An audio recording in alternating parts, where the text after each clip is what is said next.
一只善良的猫咪为何会变成为祸一方的妖猫？被压迫的穷苦农民，他们的起义之路又会有怎样的遭遇？大家好，这里是4213。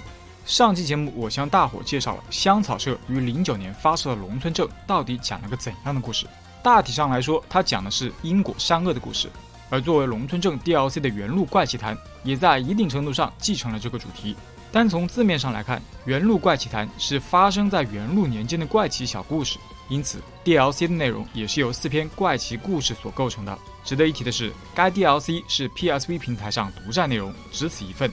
不知道有多少玩家是和我一样，在模拟器玩了游戏本体后，为了这独占的 DLC 整了台 PSV 回来。有和我情况一样的朋友扣个1。另外，由于本期画面是采集至 PSV 的，所以在电脑上以全屏显示的画面效果嘛，就比较一般了。不过在掌机上的效果还是非常不错的。话说龙村镇的这个 DLC， 我个人认为其良心程度直逼巫师3的 DLC， 在扩充了游戏角色、游戏玩法之余，还讲了4个非常精彩的故事。这些故事虽然有的与游戏本体有着些许关联，但并不会给没看过本体剧情的朋友造成任何观看障碍，你大可以将其看作是小故事合集。这4个小故事分别是由画猫篇、一葵篇、白蛇篇和鬼娘篇组成的。每一篇看似只有3个章节，但每一章的叙事体量都不小，所以如果4篇故事都放在一个视频里，那整体时长就会非常长，大家也消化不了。所以我们本期先讲画猫篇和一葵篇，下期再讲白蛇篇、鬼娘篇以及总结。好了，前面的话呢就先说到这里，下面正式开启本期的第一个故事。画猫即由猫变化的妖怪，在日本有不少与画猫有关的故事，也有不少以此为题材的动漫作品。不过龙村镇里的画猫会讲述一个怎样的故事呢？话说在日本三河地区的乡间，有一对姐弟正在赶路，姐姐叫阿恋，弟弟叫青次郎。他们此行是奉父亲之命前往江户送茶碗的。他们的父亲犬氏健次是江户的重臣，而天目茶碗是献给将军大人的重要礼物，很可能会对大事产生影响，所以他们必须在明天将茶碗送到江户。不过现在已经是黄昏时分了，青次郎提议先找个旅馆休息，次日再赶路。可姐姐却想多赶些路再休息，尽早抵达江户，让父亲大人安下心来。青次郎知道姐姐赶路心切，但他之所以提出驻点，其实是发现有3个人正在跟踪他们。他认出其中1人是若宫捏造门下的剑客仲松新佐卫门。他担心这些家伙是冲着茶碗来的，因为若宫捏造与他们的父亲虽同为藩领重臣，但彼此间水火不容。假如茶碗有了闪失，父亲肯定会被上头追责。听了弟弟的解释后，阿恋也有些担心，便决定不赶那么远的路了，再过2个村子就找旅店住下。镜头来到一只可爱的三花猫身上，这只猫名叫三毛，是阿恋家养的猫。或许是感应到主人有危险，三毛一路跟着主人来到这里。路过仲松新佐卫门时，他听到了这些人的对话。原来事情果然如青次郎想的一样，仲松想指派杀手趁天黑时杀人夺碗。继续向前，青次郎和阿恋认出了三毛。阿恋蹲下身子，温柔地与三毛说话。因为姐弟俩有任务在身，所以阿恋打算把三毛暂时寄养在旅店。随后2人便继续上路了。今夜月黑风高，杀手趁机偷袭了姐弟2人，夺走了茶碗。他们正准备拿茶碗去找仲松领赏，一旁的阿恋仅剩最后一口气。他懊悔不已，想不到若宫捏造真的会派人暗算他们，自己死了事小，可丢失茶碗害父亲受牵连事大。正说着，不知三毛怎么出现了。阿恋见到爱宠，对他说自己已经不行了，但一想到茶碗被夺走，他就非常不甘心，就算要把灵魂卖给恶鬼，也要将茶碗送到父亲那里去，否则便死不瞑目。说完后，他便倒了下去。三毛似听懂了般喵叫一声，与主人告别。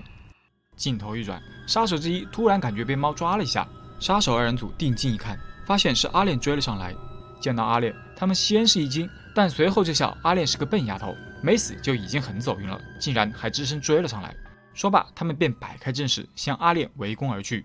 此刻杀手还不知道他们所面对的不是阿恋，而是妖猫，其身后的双尾就是证明。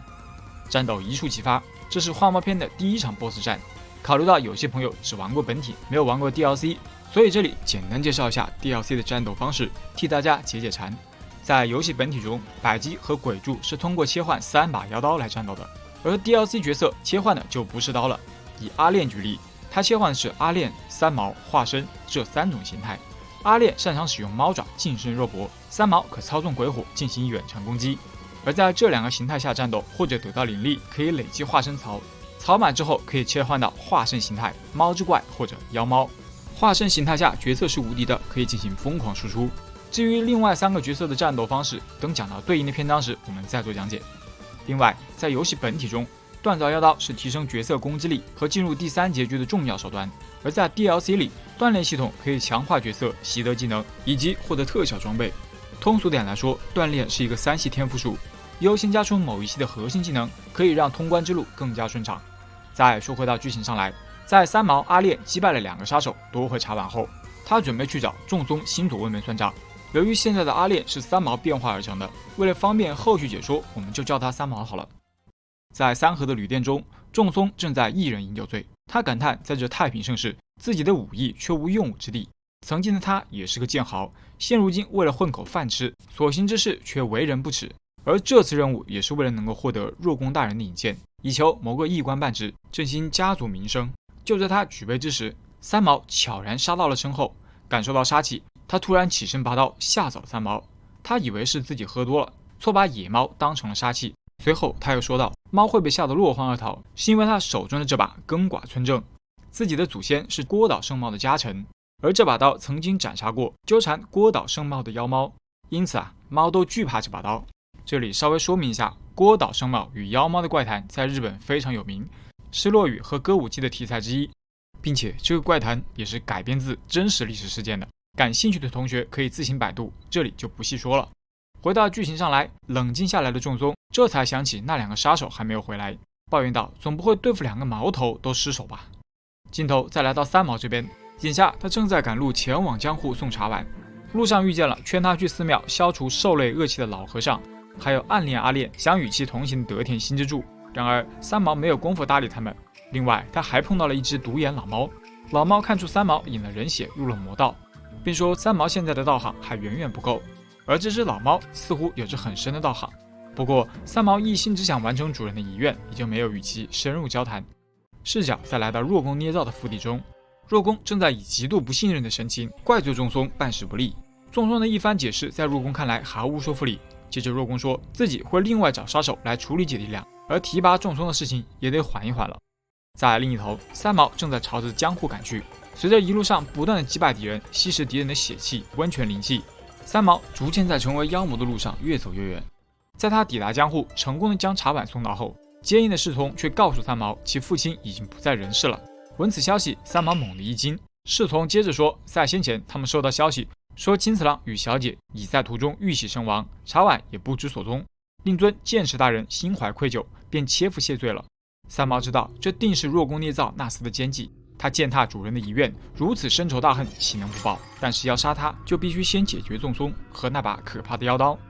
为了寻求力量，三毛找到了之前遇到的老猫，而老猫也早就知道三毛会来找他。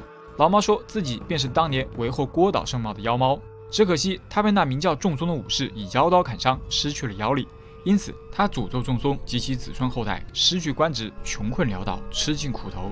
怪不得仲松新左卫门很落魄，原来是因为老猫的诅咒。接着三毛求问老猫该如何战胜那把妖刀，老猫回答，要想战胜妖刀，必须先提升妖力。在正成寺的荒废寺庙中有一鬼屋，可以拜访那里的主人，求他赐教一二。随后三毛来到了荒寺的鬼屋中，此处的妖气使得三毛寒毛直竖，看来此处必定有大妖怪。三毛开口求问宅邸的主人在吗？不一会儿，院里就传来声音，问三毛妖怪找妖怪到底有何居心。三毛将想要拜师学艺的事情如实相告。宅邸主人听后哈哈一笑，说像三毛这样认真的妖怪如今已不多见了，但是如果想要拜师的话，必须先试试他的资质。接下来是幻蛙篇的第2场 BOSS 战妖怪屋。在这场战斗中，妖怪屋或幻化成云中踏背，或变化成菊花怪靠木大头妖怪，又或变化为长脖露露手，但是其真实形态是一只狸猫。战斗结束后，名为佐渡团三郎的狸猫收起了神通，他夸赞三毛资质不错，并答应收其为徒弟，传授变化妖法。然而狸猫是用蛋蛋来施展妖法的，可三毛是猫，其妖力来源自于尾巴，所以团三郎也不知该怎么教了。接着团三郎问三毛为何要追求力量，三毛答为了替主人报仇雪恨。团三郎说报仇是人类的想法，妖怪就该好好生存，像这样在月下跳个肚皮舞，便什么都能想得开了。可三毛仍旧想要为主人报仇。团三郎看在他俩有师徒之谊，便把道教的灵药交给了三毛。不过这灵药要是给没有仙骨的人喝下，便会使其失去正气，化作妖魔。他希望三毛在喝之前谨慎考虑一下。可三毛只想将那些可恨的人杀死，就算因此失去正气，也在所不惜。说罢，三毛便喝下了葫芦中的灵药。接下来，三毛要前往入宫捏造的府邸中实施他的复仇计划。那么，这究竟是个怎样的计划呢？突然，镜头一转，来到入宫的府邸中，入宫正在与仲松交谈。他说，派出的刺客竟然没能干掉姐弟俩，不过他们的父亲都已经死了，所以也不构成威胁了。倒是阿恋为了家族的存续，决定做他的小妾。仲松听后觉得有些不对劲，便提醒若宫，这姐弟俩能三番两次躲过刺客们的追杀，怕是其中有些古怪。可若宫却轻蔑地说，那当然是因为青次郎的剑术高明，只是目前还没有找到青次郎，8成是上哪躲了起来，因此青次郎仍旧是个隐患。于是若宫让仲松去追查青次郎的下落。在一段时间之后，仲松来到若宫的宅邸后院，准备向若宫禀告追查的结果。在这里，他找到了嫁入若宫家的阿恋。他调侃阿恋为了生存，竟然嫁给父亲的敌人。没想到阿恋却说，大人不用如此揶揄他，若是想与我共度春宵的话，待我与若宫大人的事情完了，就轮到你了。此刻仲松没有多想，径直去向若宫汇报结果。由于没有找到青次郎，他被若宫狠狠地骂了一顿。原来今天是若宫纳阿恋为妻的日子，在大喜之日，仲松竟然过来打扰，并且还带来了坏消息，自然是要被责骂一番了。接着仲松开始回味阿恋刚才的暗示，然而正当他想入非非时，村正突然震动了起来，他隐隐觉得有不祥的事情要发生。屋子里，若宫正准备推倒阿恋，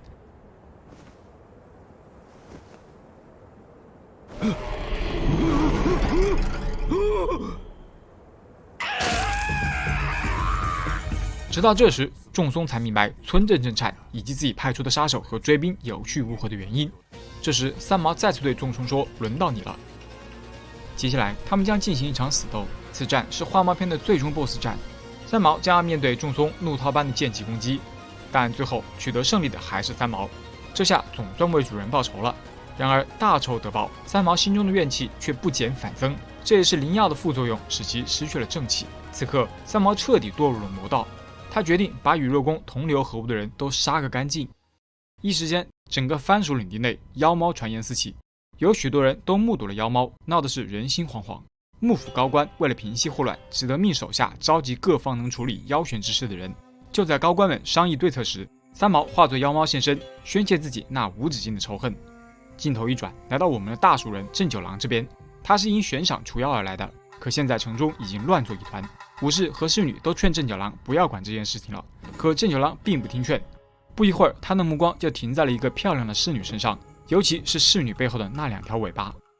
说着，郑九郎拔出妖刀，逼三毛现出了原形。见此情形，郑九郎调侃道：“自己认识一个妖怪，他变成女人的功力可比三毛要强得多。”而三毛也发现，他不是这个男人及其手里妖刀的对手。虽然郑九郎与三毛无冤无仇，但是100两黄金的赏金还是让他出手了。三毛怒骂郑九郎，并诅咒他会因病痛缠身而死。郑九郎并不理会，运起龙流剑法向三毛砍去。刀光过后，三毛重伤逃走，只留下了地上的尾巴，但这也足以让郑九郎拿去交差了。一转身，郑九郎猛地咳嗽起来，他惊讶地说：“难道是妖猫的诅咒？这怎么可能？”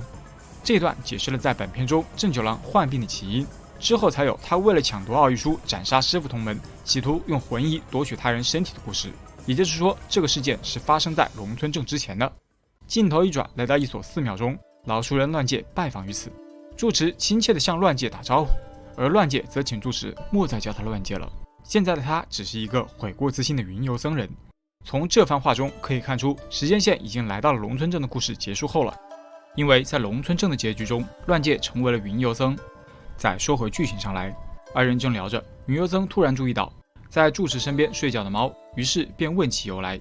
住持说，这猫是3年前在路上捡到的，不知为何猫没了尾巴。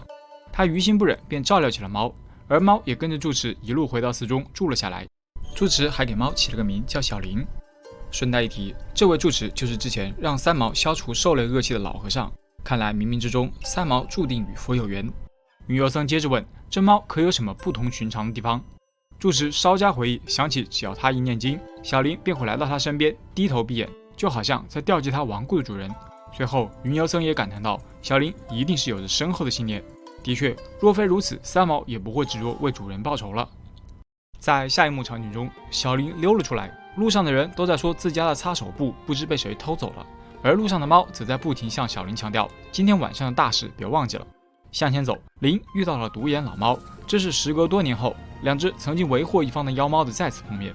老猫感谢三毛帮他除掉了重松，同时他也发现三毛没了尾巴，妖力全失了。三毛见到老猫别来无恙，大感庆幸，可老猫却说自己只是一头厌世恶俗的猫罢了。三毛让老猫快别说这种丧气话，并请他今晚去郊外走一趟，会有开心的事发生。原来之前那些猫跟三毛说的大事，其实是一众猫咪在月下起舞，它们头上套着的便是从人类那里偷来的擦手布。三毛虽然没有从团三郎师傅那里学到妖法，但是却学到了月下跳舞这一乐事。在那以后，猫儿每晚聚集一次，围圈起舞，而在那一圈猫中，却混着两头曾令世间惊恐的妖猫。后来，妖猫的事情传到幕府耳中，最终导致此地范家后继无人。当居民听闻有妖猫作祟的传言后，也纷纷搬离了此地。到这里就是画猫篇的第一结局了。总的来说，画猫如同游戏本体那样，依旧是在讲述因果善恶的故事。三毛在饮过主人的血变成妖猫后，始于善念，他本来是想帮主人完成遗愿的，在得知主人的遗愿被践踏后，为获得更强大的力量，喝下了葫芦中的灵药，失去了原有的正气，导致他在杀掉若宫和仲松后，仇恨不减反增，这是一个从善到恶的过程。最后，郑九郎斩掉了妖猫的力量来源尾巴，使三毛又变回了一只普通的猫，跟着老和尚一起修佛，晚上与同伴跳舞，倒也算是一个不错的结局。接下来再来看看画猫篇的第二结局。这里要说明的是，4部 DLC 的第一、第二结局不存在真正意义上的官方钦定真结局。第二结局是隐藏结局，可以看作是故事的另一个发展方向，玩家可以自行判断哪个结局才是心目中的真结局。在打通第一结局后，系统会提示挑战游戏本体的14个 BOSS， 可以得到道具转变之岛，装备这个道具再去挑战 DLC 的最终 BOSS， 胜利后便可进入到第二结局。与第一结局一致，在击败了仲松后，三毛杀意大开，是要将与若宫有关系的人杀个干净。镜头一转，来到陆奥地区的山中，一个小和尚因为贪玩，使他不得不走深山夜路。附近的人传言说这山中有妖怪出没，虽然小和尚想起师父说世上没有妖怪的存在，但他还是非常害怕。面对路上的鬼火，他不停安慰是自己多心了，直到他遇到了一个漂亮姑娘。姑娘说让小和尚去他家暂住一宿，等天亮了再上路。小和尚感叹终于得救了。来到姑娘家，二人简单聊了一会儿。小和尚问姑娘为何一个人住在深山中，姑娘说自己本来与爷爷一起住在这里，只可惜上个月爷爷不幸去世了。接着姑娘称明天要早起，得先去歇息了。她让小和尚别拘束，把这里当作自己家。夜半时分，小和尚因为害怕，把尿全撒在了被子上。正当他发愁该怎么办时，姑娘突然出现在门外，问小和尚有没有睡。小和尚担心尿床被发现，赶紧假装呼呼大睡。姑娘以为小和尚还在睡觉，便现出了真身。原来就是他把这间屋子的原主人老爷爷给吃了。现在他又想吃掉小和尚，小和尚见此情形，拔腿就跑，猫妖在后面紧追不舍。一阵飞奔之下，小和尚跑回了寺庙，而妖猫也跟着来到了寺中。但他发现这里只有一个老和尚，妖猫让老和尚把小和尚交出来，否则就吃了他。老和尚先是佯装害怕，接着话锋一转，提出要与妖猫比试谁的变化法术更高明。如果自己输了，便让妖猫大快朵颐；可如果不敢比试也没关系，大可以打道回府。面对老和尚的挑战，妖猫自认为自己已经天下无敌，就答应了他。接下来，老和尚说，变得又大又恐怖只是最基本的变化，算不得什么本事。真正难的是变成像豆子那样小的东西。妖猫听后表示这轻而易举，于是便化作了一颗豆子。老和尚夸赞道：“真是非常惊人的变化术，接下来换我来变。”原来老和尚所谓的变化术就是把豆子包到麻薯里，变到自己的肚子里去。这时，小和尚听到屋里没了动静，便问师傅：“妖猫怎么了？”随着镜头拉远，老和尚教训道：“这世上哪有妖猫这种东西？有的只是一只普通的三花猫。之前三毛是双尾，但现在只有一只尾巴了。那么，到底是老和尚把三毛的妖力给驱除了，还是妖猫这种东西原本就不存在呢？”在结尾的落语中说道：“其实只要心里觉得恐怖，不管什么东西都能看成妖怪。而那些流传各地的妖猫奇谈，或许都是人心恐惧的产物。”不过，从这以后，山中妖怪出没的消息戛然而止。传闻说，有只三花猫在寺里住了很长一段时间。但如果把这只猫想象成为祸一方的妖猫，那是否又是人们想象力太过丰富所造成的结果呢？第二结局有意思的地方在于，从佛教的六道说来看，世间是有妖怪的，可是老和尚却告诉小和尚，世上没有妖怪。结尾的落语也说，妖怪可能是恐惧或想象力丰富的产物。表面上这个结局不仅把佛教说和故事的本身给否决了，但事实上是表达鬼神原本就是人内心的产物，因为心怀信仰才有神佛，因为心怀恐惧才有妖怪。想一想故事开头为何会有妖猫，是因为有人作恶，所以才诞生了妖猫。所以比起妖怪来说，人心的恶才是更可怕的。我想这才是这个结局真正想要表达的内容。好了，下面我们再来说说 DLC 中的第二个故事，大根一名一葵，简称一葵篇。这一葵就是奇异的意思。话说在大根地区，因为近年来的自然灾害，导致庄稼收成一直不好，然而上头的年贡却不减反增。一葵篇的主角全兵卫正在田中为庄稼的收成而发愁，埋在地里的种子全被乌鸦翻了个遍，临近几个村子的情况也都一样，因为交不起年贡，有的农户甚至上吊自杀了。就在全兵卫与好友梅吉交谈时，另一个朋友田武作突然跑来告诉二人出大事了，本村和附近村落的农民打算一起起义，现在村长大人正在劝说大家不要起义，如果真起义的话，那后果肯定不堪设想。因为村长是个老好人，他们有些担心村长，于是他们便打算去帮村长安抚大家。来到村口，果然有不少农夫聚集于此，村长正在劝阻大家不要发动起义，并承诺明天自己会与其他村的村长一起去找番岭忠臣鸠野家反映情况。全兵卫见状也赶紧帮村长安抚大家的情绪。好在大家都知道村长人不错，去年收成不好的时候，是村长卖了自家的田，帮大家渡过了难关。大家念及这份恩情，所以今天就这么算了。但如果上头还是不肯减年贡的话，起义是不会停止的。在解决完刚刚的事件后，全兵卫回到家中，此刻他正在吊唁1周前因流行病去世的老婆阿妙。他责怪是自己没用，没钱买药，这才让阿妙离世的。正说着的时候，屋外又飞来了一群乌鸦。全兵卫抄起农具去赶走这些讨厌的家伙。这里是一葵篇的第一场 BOSS 战。由于全兵卫是农民，所以他切换的也不是妖刀，而是3件农具：锄头、竹枪和镰刀。锄头突出一个大礼出奇迹，竹枪可以连续攻击，而镰刀则是远程攻击武器。另外，全兵卫还能召唤同伴一起战斗。农夫们的攻击虽然不高，但胜在团结一致的集体力量。另外，也因为他们是农夫，所以暂时不会使用什么奥义技。在赶走了乌鸦后，全兵卫感叹，这附近山里能吃的东西都被采光了，乌鸦来田里找吃的也是在艰难求存。现在他只希望村长能够上访成功，让日子好过一些。画面一转，已是几天后的深夜，一个声音唤醒了正在睡觉的全兵卫。全兵卫迷迷糊糊地问是谁，突然一个鬼影出现，立刻让全兵卫清醒了过来。原来是全兵卫老婆阿妙的亡魂。在看清楚是阿妙后，全兵卫也不怕了。随后他问阿妙是否有什么未了的心愿，阿妙说是因为担心在家里一直受苦的全兵卫，所以想带他去极乐世界。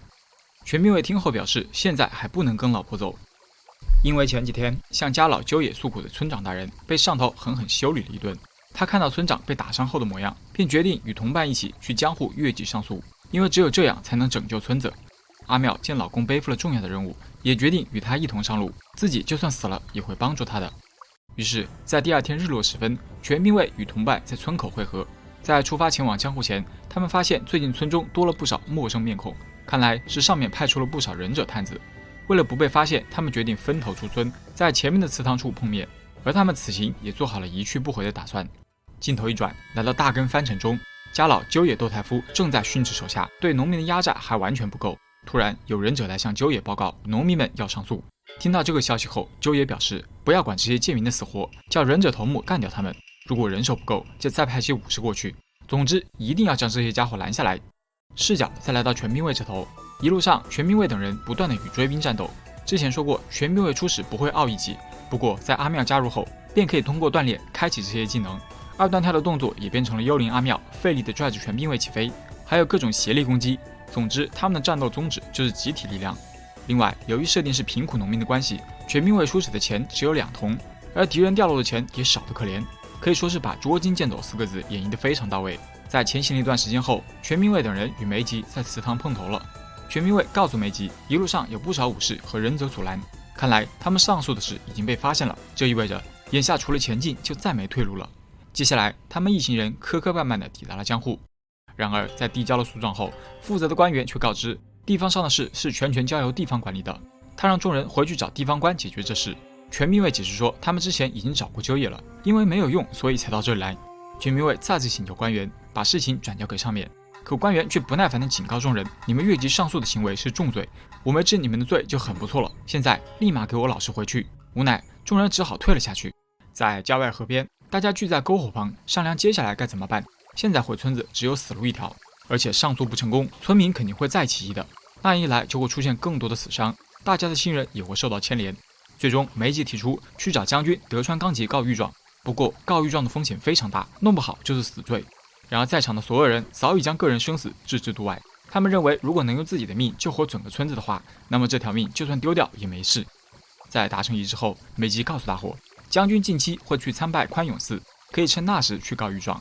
不过将军的警备肯定非常森严，因此需要大家提前分头藏在寺庙附近，等将军的轿子经过再一起冲出去，这样总有一个人能冲到轿子前。可如果这样还是不行的话，就只能起义了。第二天，全民卫等人来到江户的日本桥，有一位醉醺醺的相扑选手富岳恶五郎正恶狠狠地冲老人发脾气，只因他误以为老人把泥巴泼在了他身上，最后他还将老人的粮食踩在脚下。一旁的全民卫本来是藏在附近准备告御状的，但看到恶五郎践踏粮食，身为农民出身的他再也忍不住了，他呵斥恶五郎让他赶紧道歉。可地位崇高的相扑选手岂会听全民卫的话？接下来就是一回篇的第二场 BOSS 战。相扑选手的攻击大多带有霸体效果，比较难缠，但全民卫也有无敌时间较长的奥义，利用这一点反复周旋便可取胜。在获胜之后，全民卫才发觉误了大事，连忙寻找将军轿子的踪影。而在梅吉那边，他虽然成功找到了将军的轿子，但是却被警卫无情地拿下了。当全民卫等人听到有告御状的农民被斩首的消息后，赶紧来到了林森刑场，果然见到了梅吉的尸首。在这里，全民卫还见到了同村的宇作，他本以为是大哥那头发动起义了，可宇作却说村民的起义在还没发动之前就被官差镇压了下来，现在村民们因为交不起年贡，要么卖体流浪，要么在家等死。而当全民卫看到梅吉的头骨后，田武作在一旁劝全民卫别自责了，因为在梅吉的遗书中写道，他是故意指了一条将军不会经过的路给大家，目的就是为了孤身一人去告御状。得知真相的全民卫顿时痛哭流涕，更加责怪自己是个大笨蛋，竟然让梅吉独自一人去送死，而上头也没有理会梅吉的貌似情愿。接下来众人再次回到郊外，全民卫决定独自一人打进大根藩城中，就算没有胜算也要一个人起义给他们看。而田武作和茂平次也起身表示，要起义的可不止全民卫一人，而是3人，就算死3个人也要死在一起。全民卫听后也站起身说，对，我们3人一起去造反，让当官的好好看看我们的老百姓之魂。于是众人再次回到大根藩，一路杀到了家老鸠野所在的马路城中。在城内，当鸠野得知3个农民打到城中后，他召唤伊贺死海众与他一起对付众人。而在全兵卫这头，他们翻遍了整座城都找不到粮食，不知道鸠野把大家的粮食藏到了哪里，决定当面找鸠野问个明白。而正在这时，阿妙却反常地说，亲爱的，反正都是死，不如让我毫无痛苦地把你杀掉吧。全兵卫听后表示，说什么傻话，我不会就此放弃的。那么阿妙为何会在大决战前说这种话呢？这里暂且按下不表。当众人来到城中天守阁后，才发现有些不对劲。茂平次敏锐的嗅觉找到了问题所在，原来粮食竟藏在这天守阁中。鸠野多台夫眼见贪腐之事败露，便决定动手除掉众人。接下来就是一回篇的最终 BOSS 战。这场战斗中，全兵卫要面对持枪射击的鸠野以及死海众女忍者。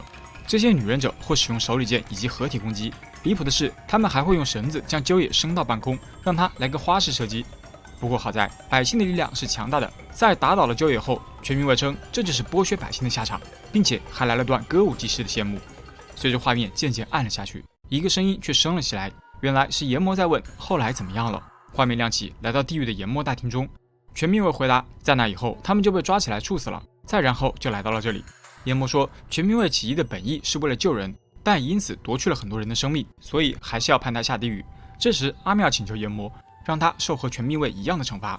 全民卫反驳阿妙从没做过坏事，应该去极乐世界。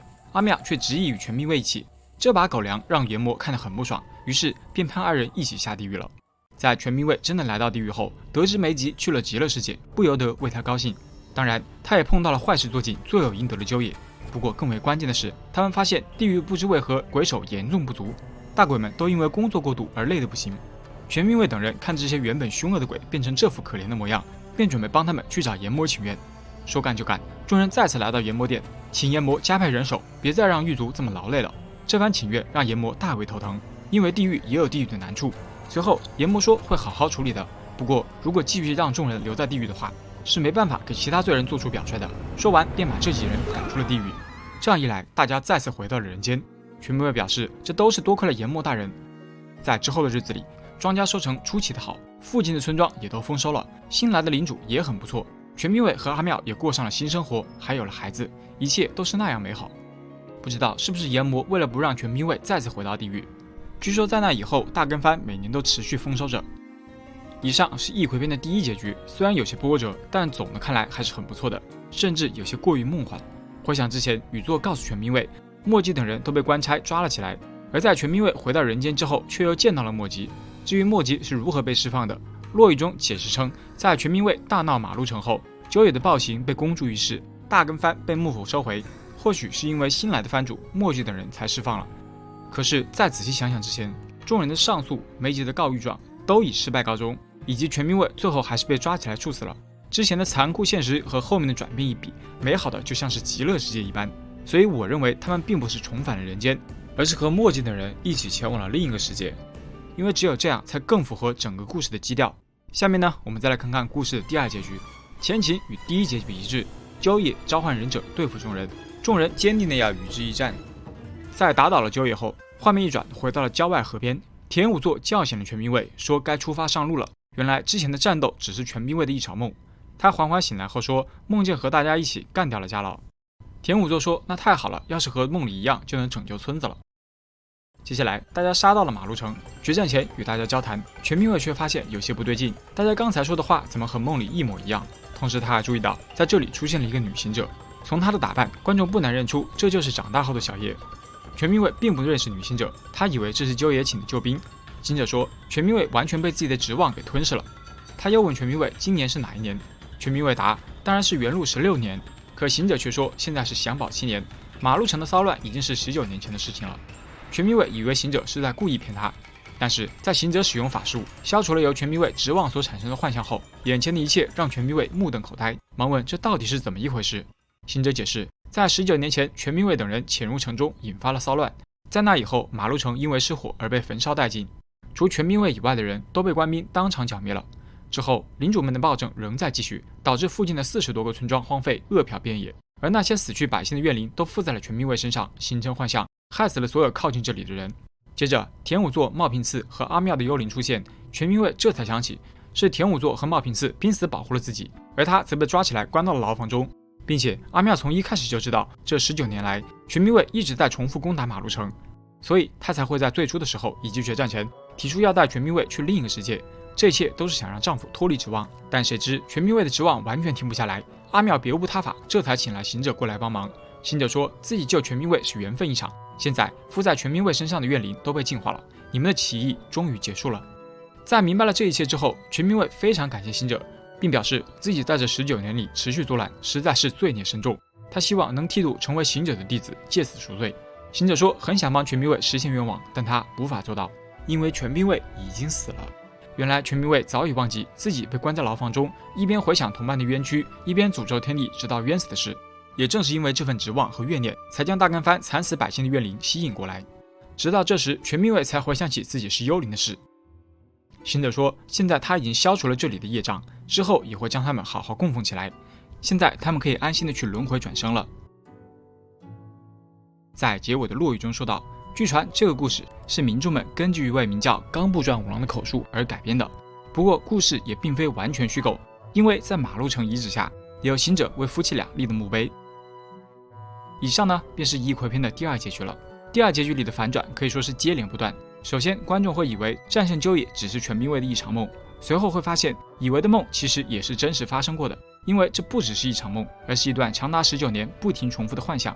紧接着，就在我们以为行者救出了全民卫时，行者却说全民卫早已死在了19年前。这一连串的反转为什么会让我们觉得很惨？那是因为我们总在给全民卫预设一个稍好一些的结局，可是剧情却在不停的冲击观众。相比起结局1，结局2也许才是那个更符合故事发展、更真实也更残酷的结局。也正是因为如此，结局2没有像结局1那样遵循龙村正善恶因果的故事结构，而是更贴近于真实历史。这也是我们觉得结局2更具有冲击力的原因。因为现实远比剧情要更加魔幻。在最后，我们再来聊聊画猫篇和一葵篇的故事原型。画猫篇的故事结合了不少日本民间的妖猫传说，其中最有名的就是郭岛妖猫骚动，这个在游戏中也有提及。据说妖猫基本都是由老年家猫和山中野猫化成的，后者呢也是对应了画猫的第二结局。另外，在猫变化成妖猫的过程中，会双足直立行走，还会改变外形、控制鬼火等一系列能力。这些能力在游戏里也是有着很高的还原的。而三毛被设计成三花猫，也是据传说妖猫多是由三花猫变成的。接着呢，我们再来说说一葵篇的原型农民起义。在日本幕府时期，历史上发生过多次的农民起义，但其结果呢，都是以农民被镇压下来告终。在红白机平台时期，就有游戏厂商以此为题材，做了个名叫《一葵》的俯视角射击游戏，讲的是名叫全民卫和田武的农民拿着竹枪镰刀起义造反的故事。